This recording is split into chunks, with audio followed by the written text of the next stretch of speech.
Sa isang tahimik na baryo sa Batangas, nakatira ang pamilya Valdez. Si Mang Nestor, si Aling Sally, at ang kanilang dalawang anak na sina Enrico at Justin. Sa unang tingin, tila masaya at buo ang kanilang pamilya.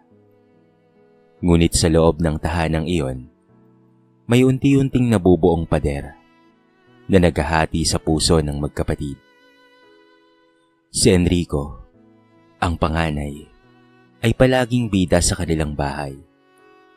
Matalino kasi ito, masipag mag-aral, at halos taon-taon ay may inuuwi siyang medalya o sertipiko ng karangalan.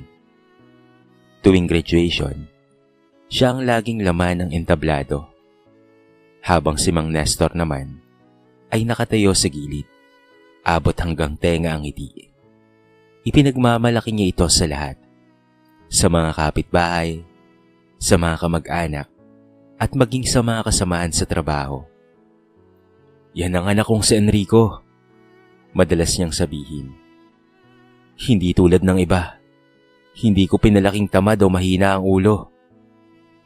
Sa kabilang banda, si Justin, ang bunsong anak, ay tahimik lang. Hindi man siya honor student, masipag naman siyang pumasok at laging may dalang ngiti kahit pagod. Siya ang kasakasama ni Aling Sally sa pagtitinda ng gulay sa palengke o sa paglalako sa kanto. Marunong siyang magbuhat, tumulong, magluto, at mag-alaga ng bahay. Ngunit para kay Mang Nestor, hindi yun sapat. Hindi mo man lang ba kayang pantayan ng kuya mo? Tanong ni Mang Nestor minsan, habang kumakain sila ng hapunan. Tahimik lang si Justin. Nakayuko. Mahal, tama na. Ginagawa naman ni Justin ang best niya. Hindi lahat ng matalino sa eskwela ay matalino sa buhay. Ngunit mabilis ang tugon ni Mang Nestor. Hindi ko kailangan ng dahilan. Basta't sa pamilya natin, walang puwang ang kabobohan. Kung hindi mo kayang magbigay ng karangalan, huwag ka na lang mag-aksaya ng pera sa pag-aaral. Tumigil sa pagkain si Justin. Ramdam niya ang paghapdi ng mga salitang iyon. Pilit niyang itinatago ang kanyang luha, pero hindi niya napigilan ang pagkirot sa kanyang dibdib. Sa murang edad, unti-unti niyang natutunan na hindi pantay ang turing ng ama sa kanilang magkapatid. Nang gabing iyon, kinausap ni Aling Sally ang kanyang asawa. Nestor, hindi mo naman kailangang ipagkumpara ang mga anak mo sa ganitong paraan. Pareho silang anak natin. Si Enrico, magaling nga siya sa pag-aaral. Pero si Justin, may puso. Siya ang tumutulong sa akin sa lahat. Ngunit matigas ang ulo ni Nestor. Hindi ko kailangan ng anak na puro puso lang. Ngayon ay kailangan ng talino para umasenso. Hindi alam ni Nestor na naririnig ni Justin ang lahat mula sa likod ng pinto. Nakayakap siya sa kanyang sarili habang pumapatak ang luha. Sa loob-loob niya, nangako siyang hindi siya mananatiling walang silbi gaya ng tingin ng kanyang ama. Hindi niya kailangang higitan o pantayan si Enrico. Gusto lang niyang ipakita na may halaga rin siya.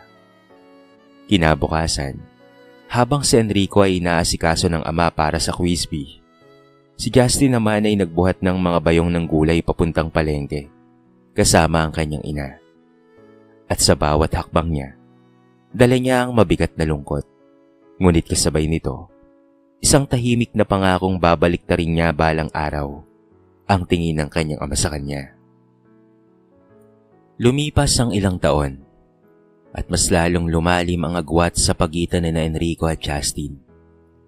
Habang si Enrico ay lalong nagniningning sa paaralan bilang honor student, si Justin naman ay patuloy na tahimik at masipag. Bagaman hindi kasing talino ng kuya niya, sa bawat medalya at sertipikong iniuwi ni Enrico, lagi itong isinasabit ni Mang Nestor sa dingding ng sala. Parang mga tropeyong nagpapatunay ng kanyang tagumpay bilang isang ama. Anak, ikaw talaga ang pag-asa ng pamilya natin. Madalas sabihin ni Mang Nestor kay Enrico habang pinupunasan pa ang alikabok ng medalya. Bahalang araw anak, ikaw ang mag-aangat sa apelido nating Valdez. Tahimik lamang si Justin sa gilid. Pinagmamasdan ng eksena habang nagwawalis. Walang kahit anong medalya sa kanyang kamay. Ngunit sa puso niya, buo ang respeto sa pamilya. Sa kabila ng malamig na turing ng ama, hindi niya ito ginagantihan ng sama ng loob. Isang hapon, bumuhos ang malakas na ulan. Si Aling Sally ay naglalako pa rin ng gulay sa kanto. Nang makita ito ni Justin, agad niyang sinuot ang lumang kapote at sinamahan ng kanyang ina. Ma, tulungan na po kita. Sayang kung masira itong mga paninda natin. Wika niya. Wag na anak, baka sipunin ka. Sagot naman ni Aling Sally. Ngunit mapilit itong si Justin. Kaya sabay silang naglakad sa ulan. Basang-basa, halos pasa ng mga bayong ng gulay. Sa malayo, si Enrico ay nakasilip sa bintana. Hawak ang cellphone at nakangiti sa kanyang mga kaibigan sa video call. Grabe, buti na lang hindi ako tulad ng iba rito. Naglalako sa ulan. Natatawang sabi niya. Hindi niya alam. Narinig ni Nestor ang sinabi ngunit hindi man lamang siya sinaway. Kinagabihan, pagod na pagod si Justin sa paglalako. Nilapitan siya ng ina at hinaplos ang buhok. Anak, salamat ha. Kung wala ka, hindi ko alam kung papaano kong kakayanin. Ngumiti si Justin. Wala po yun ma. Basta't makatulong lang po ako. Ayoko rin po kasing nahihirapan po kayo. Ngunit mula sa kabilang silid, narinig nila si Mang Nestor na nagsalita. Sayang ang sipag mo kung wala ka namang ambag sa karangalan ng pamilya. Tignan mo ang kuya mo, puro papuri ang natatanggap. Eh ikaw, puro pawis. Tumahimik ang lahat. Tila may matalim na kutsilyong tumusok sa puso ni Justin. Ngunit sa halip na umiyak, tumingin siya sa kanyang ina at mahina lang ang sabi. Okay lang po ma. Hindi ko kailangan ng medalya para malaman ko kung kaya ko ring maging proud kayo sa akin. Sa paglipas ng mga araw, lalong lumalim ang puwang sa pagitan ng magkapatid. Si Enrico ay lalong naging mapagmataas at bihirang tumulong sa bahay. Kapag nakikita niyang si Justin ay nag-aayos ng tindang gulay, napapailing na lamang ito. Di ko kayang gawin yan. Nakakaya sa mga kaklase ko at sa mga kaibigan. Aniya minsan. Ngunit si Justin, kahit masakit, ay patuloy na ngumiti. Sa loob-loob niya, natutunan niyang hindi lahat ng tagumpay ay nasusukat sa talino o medalya. May mga panalong hindi kailangang ipagsigawan. At iyon ang mga panalong dumarating sa tamang panahon. Lumipas ang mga taon. Pagtungtong ni Justin sa kolehiyo, lalo niyang naramdaman ang malaking agwat sa pagitan nila ni Enrico. Ang kuya niya ay nasa isang prestiyosong universidad sa Maynila. Kumukuha ng kursong engineering. Madalas itong mag-post sa social media ng mga larawan sa loob ng magarang campus, kasama ang mga kaklase niyang anak mayaman. Samantalang si Justin ay nag-aaral sa isang lokal na kolehiyo.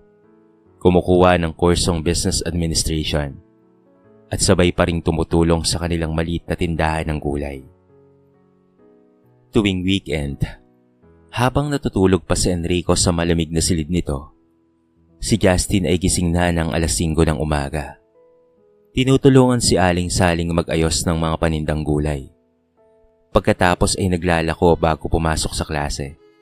Madalas siyang mapagod, pero hindi siya nagrereklamo. Alam niyang sa bawat pagod, may kapalit na kabutihan ito. Isang gabi, habang nag-aayos ng mga bayong, tinanong siya ng kanyang ina. Anak, hindi ka ba napapagod? Baka mahirapan ka sa pag-aaral mo ha? Ngumiti si Justin. Maayos lang po. Hindi ko naman po ginagawang pabigat yung pagtulong ko. Gusto kong makatulong po sa inyo para kahit papaano po ay hindi po kayo mahirapan. Maluwa-luha si Aling Sally, ngunit pinigilan niyang umiyak. Alam niyang sa simpleng paraan, unti-unti nang tumitibay ang loob ng kanyang anak na matagal nang minamaliit ng ama. Samantala, si Mang Nestor ay mas lalo pang ipinagmamalaki si Enrico. Sa tuwing may bisita, pinagmamalaki niya ito. "Engineer na to balang araw. Magiging mayaman tong anak ko," wika niya, habang nakangiting tinitignan ang mga larawan ni Enrico sa graduation ng high school. Kapag napag-uusapan si Justin, mabilis niyang idinadaan sa biro. "Yung isa? Aba, okay lang. Kahit hindi ka talinuhan, baka sakaling magmana kay Sally sa pagtitinda." Masakit yon kay Aling Sally. Ngunit hindi na siya sumasagot. Alam niyang walang saysay ang makipagtalo. Sa halip, mas pinili niyang palakasin ang loob ng kanyang anak na si Justin. Paglipas ng panahon, nagsimula si Justin ng maliit na online business. Nagsimula lang ito sa pagbebenta ng mga gulay at prutas sa mga kaklase at kapitbahay. Hanggang sa unti-unting lumago. Marami siyang natutunan sa negosyo. At dahil sa kanyang diskarte, nagulat siya nang minsang bilangin ang kita. Mas malaki ba ito sa sweldo ng kanyang ama?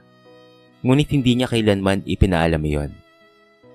Alam niyang hindi kayang tanggapin ni Mang Nestor ang tagumpay na hindi galing sa medalya o diploma. Sa kabilang banda, si Enrico ay naging abala sa mga thesis at pati na rin sa group projects. Minsan, humingi siya ng tulong sa ama para sa malaking gastusin. "Pa, kailangan ko po ng pambili ng materials. Malaki-laki po ang halaga." Hindi nagdalawang isip si Nestor. Ibinigay kaagad kahit wala na halos na matira sa kanilang ipon. "Basta para sa anak kong magaling, walang problema," wika ni Mang Nestor. Narinig iyon ni Justin, pero sa halip na mainggit, ngumiti lamang siya. "Masaya ako para kay kuya. Pero balang araw ma," mahina niyang sabi, "ako naman ang tutulong sa inyo, kahit hindi ako paborito." At mula noon, nagsimula ang tahimik ngunit matatag na paglalakbay ni Justin. Ang paglalakbay ng isang anak na minamaliit ngunit hindi kailanman sumuko. Mabilis na lumipas ang mga taon. Sa wakas, magkasunod na nakapagtapos sina Enrico at Justin. Noong graduation ni Enrico, malaki ang paghahanda ni Mang Nestor. Nagpa-imprenta pa ng tarpaulin na may nakasulat na, "Congratulations, Engineer Enrico Valdez. Our pride." Punong-puno ng bisita ang kanilang bahay. May lechon, may inuman, at may kantahan. Lahat ay masaya. At si Enrico ay nakangiti habang tinatanggap ang mga pagbati. Ngunit makalipas ang 2 taon, at nang si Justin na ang graduate, tahimik lamang ang bahay. Si Aling Sally lang ang naghanda ng simpleng pansit at buko salad. "Ma, wag na po kayong mag-abala. Konti lang naman po ang pupunta," sabi ni Justin habang inaayos ang suot niyang lumang toga. "Hindi na po kailangan ng engranding handaan. Ang mahalaga po, nakapagtapos din po ako tulad ni kuya." Ngumiti si Aling Sally, ngunit pakas sa kanyang mukha ang lungkot. "Sayang lang anak. Sana man lang nandito si papa mo." "Alam ko naman po ma. Sanay na po ako." Habang nagmamarcha si Justin sa entablado, wala ang kanyang ama at wala ring palakpakan ng pamilya maliban sa ina niyang nakaupo sa gilid. Tahimik na umiiyak sa tuwa. Sa kabila ng lahat, nakangiti si Justin habang tinatanggap ang diploma. Hindi dahil sa karangalan, kung hindi dahil alam niyang tinapos niya ito sa sarili niyang pagsisikap, pawis, at tiyaga. Samantala, si Enrico ay nagtatrabaho na sa malaking kumpanya. Engineer na siya at may mataas na sahod. Madalas niyang ipinagmamalaki sa mga kaibigan niya ito. "Kung hindi dahil sa disiplina ni Papa, baka hindi ako naging ganito." At si Mang Nestor naman, tuwang-tuwa sa kanyang anak na nagbibigay ng karangalan sa kanilang apelyido. "Yan ang anak kong Valdez," madalas niyang sigaw kapag nagkakabiruan sa kanto. Si Justin, sa kabilang banda, ay nagsimula bilang assistant manager sa isang maliit na kumpanya. Sa una, simple lamang ang trabaho niya. Ito ay ang mag-monitor ng mga sales at tumulong sa accounting. Ngunit sa gabi, patuloy pa rin siya sa kanyang online business. Dahil sa kanyang tiyaga at kababaang loob, unti-unti siyang napansin ng kanilang boss. "Iba ka, Justin," sabi ng manager isang araw. "Tahimik ka lang pero may diskarte ka sa buhay. Alam mo kung paanong ayusin ang problema nang hindi nagrereklamo. Napakagaling mo. Malayo ang mararating mo." Samantala, hindi alam ni Mang Nestor, habang abala siya sa pagpapayabang sa tagumpay ni Enrico, ay tahimik na umaangat ang anak na matagal na niyang minamaliit. Ito ay walang iba kung hindi si Justin. Si Justin ay natutong mag-ipon, magplano, at magpalago ng negosyo. Bawat bariyang kinikita niya ay kanyang inalagaan, at kalaunan ay nakapagpatayo siya ng maliit na tindahan sa palengke. Ito ay ang Sally's Fresh Produce. Pinangalanan niya iyon bilang parangal sa kanyang ina. Isang gabi, umuwi si Mang Nestor na lasing at nagyabang kay Sally. "Ano, nakita mo? Si Enrico, may kotse na. Ang swerte natin dahil may anak tayong matagumpay." Tahimik lamang si Sally. Pero sa isip niya, "Hindi mo lang alam. Mas malayo na ang narating ng anak mong hindi mo pinapansin at palagi mong pinapahiya." At habang natutulog si Mang Nestor, dumungaw si Justin sa maliit na tindahang itinayo niya. Mahina siyang umiti. Sabay sabi ng, "Hindi man ako ang paborito, pero akong magiging dahilan para hindi na maghirap si Mama." 5 taon ang lumipas. At tila nagkabaliktad ang mundo ng magkapatid na Valdez. Si Enrico, na dati ipinagmamayabang ng kanyang ama, ay unti-unting nagbago. Sa una ay maganda ang takbo ng karera bilang engineer. May mataas na sweldo, magarang kotse, at mga proyekto mula sa pribado at pamahalaan. Ngunit dahil sa labis na kumpiyansa sa sarili, naging kampante siya. Madalas siyang malate at minsan pa nga ay pumapasok sa trabaho ng lasing. "Anak, maghinay-hinay ka," paalala minsan ni Aling Sally nang mapansin ang pagod nitong itsura. "Baka naman sobra ka na sa bisyo mo, ha?" "Aba ma, relax lang. Alam mo bang hawak ko ang pinakamalaking proyekto ngayon? Hindi to basta-basta ma," sagot ni Enrico, sabay kindat pa. Tahimik lang si Justin na nakikinig mula sa kusina. Wala siyang sinasabi, pero ramdam niyang may hindi magandang patutunguhan ng pag-uugali ng kanyang kuya. Samantala, si Justin ay tahimik na umaangat. Sa tulong ng kanyang kasipagan at kababaang loob, na-promote siya bilang branch manager ng kumpanyang pinapasukan niya. Bukod pa roon, patuloy na lumalago ang negosyong sinimulan niya noong kolehiyo. Unti-unti siyang nakapagpundar ng lupa at maliit na bahay para kay Aling Sally. Isang gabi, habang nag-aalmusal, may tumawag sa telepono. Si Mang Nestor ang sumagot. "Hello? Sino to?" tanong niya. "Mang Nestor, ako po si Attorney Romero. Kailangan niyo pong pumunta sa presinto. Nasangkot po sa anomalya ang anak niyo, si Engineer Enrico Valdez." Halos mabitawan ni Mang Nestor ang telepono. "Ano? Imposible yan. Ang anak ko? Hindi gumagawa ng kalokohan niyang anak ko, ha?" Ngunit pagdating nila sa presinto, bumungad sa kanya ang anak na nakayuko, hawak ng pulis, at may pasa sa mukha. "Pa," mahina ang pagkakasabi na Enrico. "Wala akong intensyon. Nadamay lang ako." Ngunit malinaw sa ulat, tumanggap siya ng suhol at pinirmahan ng dokumentong may pekeng datos. Ang pinakamasakit pa, ang proyektong iyon ang dati niyang ipinagmamalaki. "Anak, anong ginawa mo?"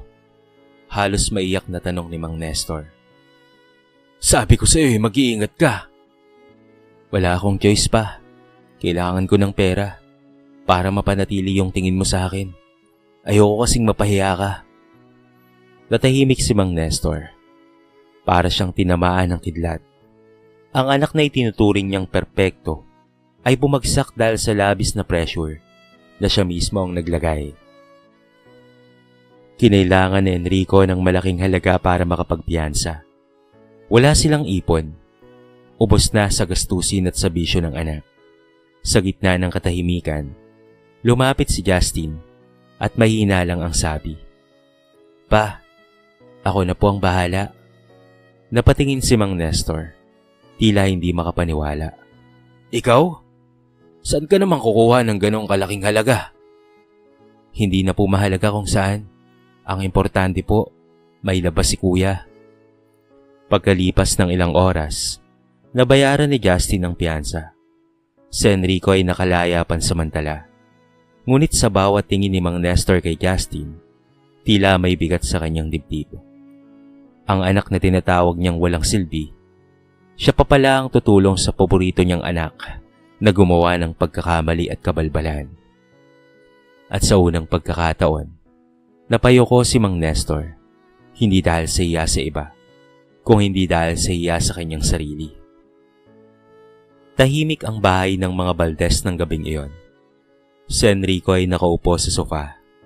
Walang imik, hawak ang tasa ng kape na hindi niya iniinom. Si Justin naman ay abala sa paghahanda ng hapunan. Habang si Mang Nestor ay nakatulala lamang sa dingding, hindi pa rin makapaniwala sa lahat ng nangyari. "Pa," mainang tawag ni Enrico. "Pasensya na po ah. Alam kong nilagay ko sa kahihiyan ang pamilya natin." Hindi kaagad sumagot ang matanda. Napabuntong hininga lang siya bago magsalita. "Hindi mo lang ako pinahiya, anak. Pinahiya mo rin ang sarili mo.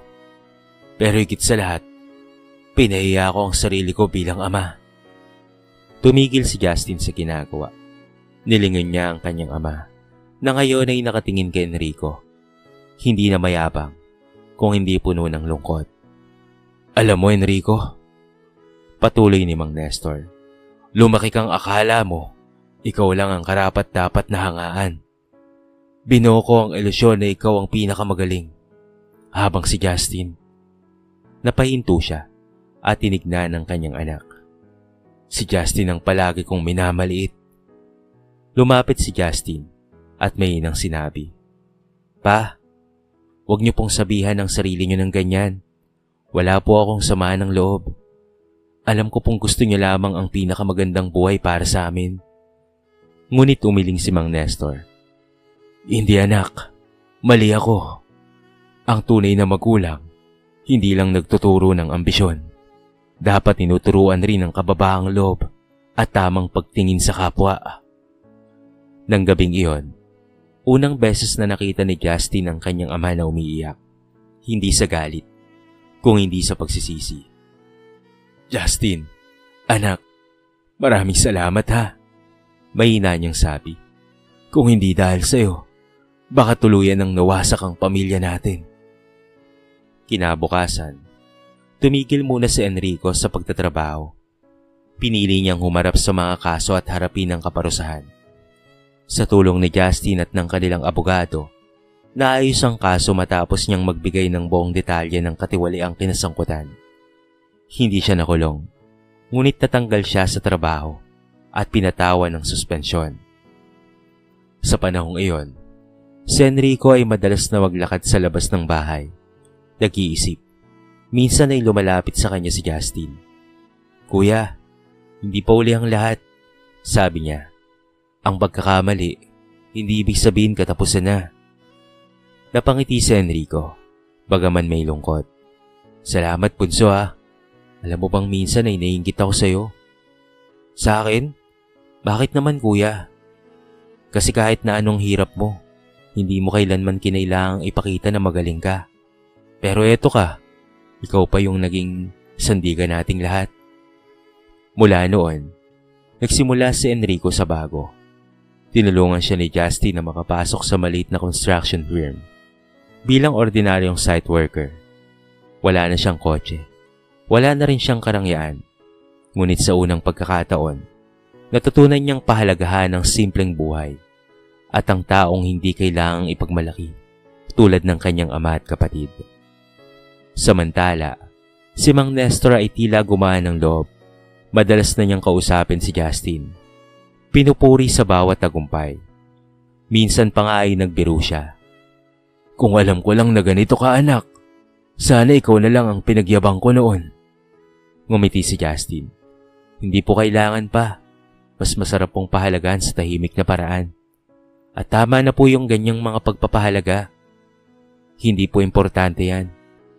Ang mahalaga po ay maayos po tayong nabubuhay. At sa gabing iyon, muling nagsalo-salo ang pamilya sa pagkainan. Walang yabang, walang mapanghambog ng mga salita, tanging kapayapaan at pagmamahalan lamang. Lumipas ang ilang buwan matapos ang kaguluhan sa pamilya Valdez. Unti-unti, ang dating magarang pangalan ng Engineer Enrico Valdez ay tila nalimutan ng lipunan. Ngunit sa halip na ikahiya, tinanggap niya yun bilang bagong simula. Tuwing madaling araw, maaga siyang bumabangon para pumasok sa maliit na kumpanya ng construction. Hindi na siya ang pinakakilalang engineer na nakaupo sa opisina. Ngayon, siya na ang nagbubuhat ng semento, nagdudugtong ng bakal, at nakikisalamuha sa mga karpintero. Isang araw, habang pinapahinga ang mga kamay niyang may kalyo, napatingin siya sa langit at pagkatapos ay napangiti.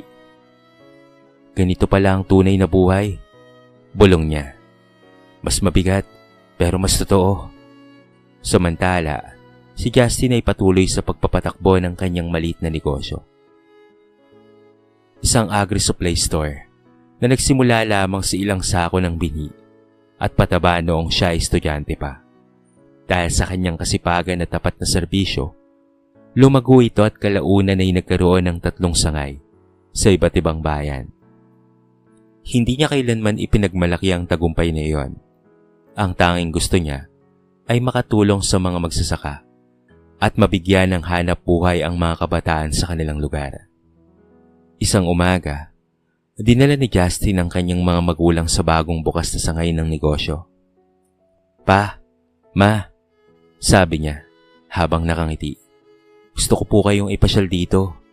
Kayo ang inspirasyon ko kung bakit ko po ito'y tinayo. Napatulala si Mang Nestor nang makita ang malinis at maayos na gusali na may nakasulat sa harapan. Justin Agri Supply.